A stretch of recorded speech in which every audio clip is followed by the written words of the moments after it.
হাওড়ার দাসনগর বালিটিকুড়ি নস্করপাড়ায় শিশুর মৃত্যু আর তা ঘিরে উত্তেজনা। চারতলা থেকে পড়ে গিয়ে শিশুর মৃত্যু হয় এবং এই ঘটনায় ক্ষোভে ফুঁসছে স্থানীয়রা।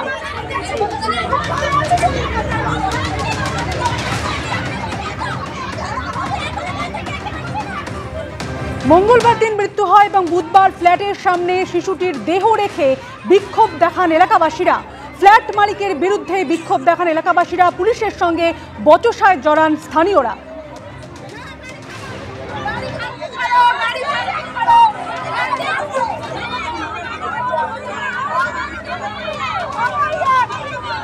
ওনাকে অনেকবার রিকোয়েস্ট করে ডাকা হয়েছে, কোনো এতেই উনি আসতে চাইছেন না।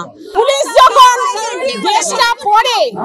যখন দেশটা পড়ে শপথ নিয়েছো যে আমরা অন্যায়ের প্রতিবাদ করব, এইটা প্রতিবাদ, এইটা খালি এরকম করে ঘুমছে সেখানে বসে বসে। আর এদের পাঠিয়েছে, তোরা দেখ রোলটা বলছে বড়বাবু পাঠিয়েছে। বড়বাবু পাঠিয়েছে কেন আপনাদের? না আমরা জানি না, আমাদের এখানে পাঠিয়েছে। কবি জীবনানন্দ দাশ লিখেছিলেন, মানুষের মৃত্যু হলেও মানুষ মানব থেকে যায়। এ রাজ্যের ভোটার তালিকায় যেন তারই প্রতিফলন। সেখানে মৃতরাই হয়ে উঠেছিল জীবিত।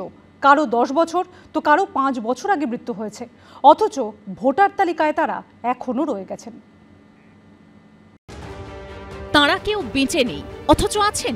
হ্যাঁ, ঠিকই শুনেছেন, রাজ্য জুড়ে ভোটার তালিকায় এমন অদ্ভুত কাণ্ডই ঘটেছে। মৃতই হয়ে উঠেছেন জীবিত। পূর্ব মেদিনীপুরের মহিষাদলের ঘাগড়া এলাকার বাসিন্দা অরবিন্দ বয়াল।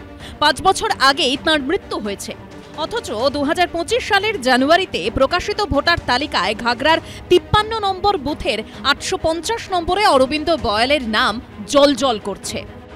আমাদের কাজটা আমরা করে দিয়েছি, কিন্তু সরকার তার নিজের কাজটা করেনি। সে তার কী কারণে রেখেছে নাম তালিকা থেকে ডিলিট করেনি, সেটা তাদের ব্যাপার। আমরা তো এই বিষয়ে কিছু বলতে পারবো না। এটাকে কারেকশন করেনি বা ডিলিট করেনি যে একজন মানুষ মারা গেছে, তার এত দিন হয়ে গেছে, 1 বছর 2 বছর নয়, ও তো 5 বছর হয়ে গেছে।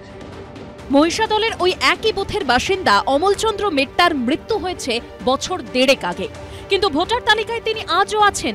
ঘাগড়ার 53 নম্বর বুথেই আরও এক মৃত ভোটারের হদিশ পেয়েছে এবিপি আনন্দ। ভোটার তালিকায় 1006 নম্বরে নাম রয়েছে নবকান্ত মিশ্রর, কিন্তু 4 বছর আগেই তার মৃত্যু হয়েছে। এটা কন্টিনিউয়াস প্রসেস, আগে বছরে 1 বার হতো, এখন 4 বার হচ্ছে। যদি এখানে কিছু করা সম্ভব হয়, যে আমাদের বিলের মাধ্যমে উঠে আসে যে এই লোক মারা গেছে, ডকুমেন্টারি এভিডেন্স দিয়ে ফর্ম 7-এর মাধ্যমে সেটাকেই আবার সংশোধন করে নেওয়া যাবে। পূর্ব মেদিনীপুরের পর জলপাইগুড়ির গোড়ালবাড়ি গ্রাম পঞ্চায়েত এলাকায় প্রায় 700 জন মৃত ভোটারের নাম রয়ে গেছে বলে অভিযোগ। তার মধ্যে শুধু 17/181 নম্বর বুথেই 7 জন।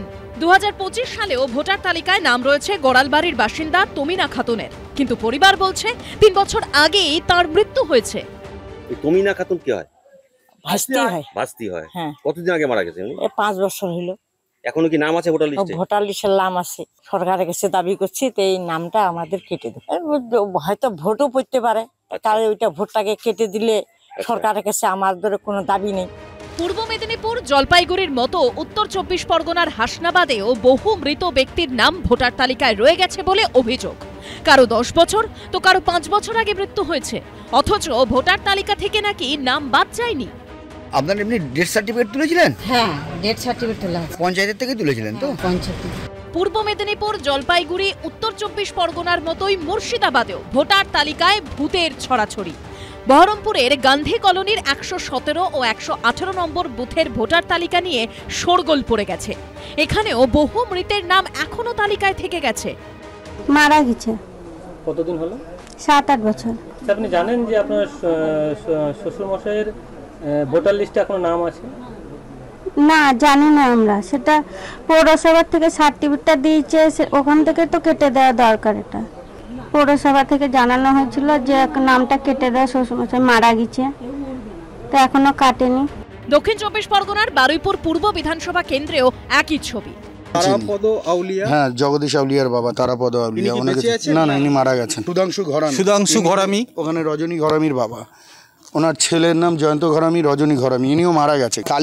কালী বিশ্বাস একটা বয়স্ক ওখানে পরামানিক, উনিও মারা গেছে। এই যে নাম রয়েছে সুমন্ত বিশ্বাস, মনোরঞ্জন বেপারী, কৃষ্ণকান্ত বেপারি এই সমস্ত নাম। এরা তো সব ডেট। এখানে প্রায় মৃত ভোটার আছে 30-35 খানারও বেশি।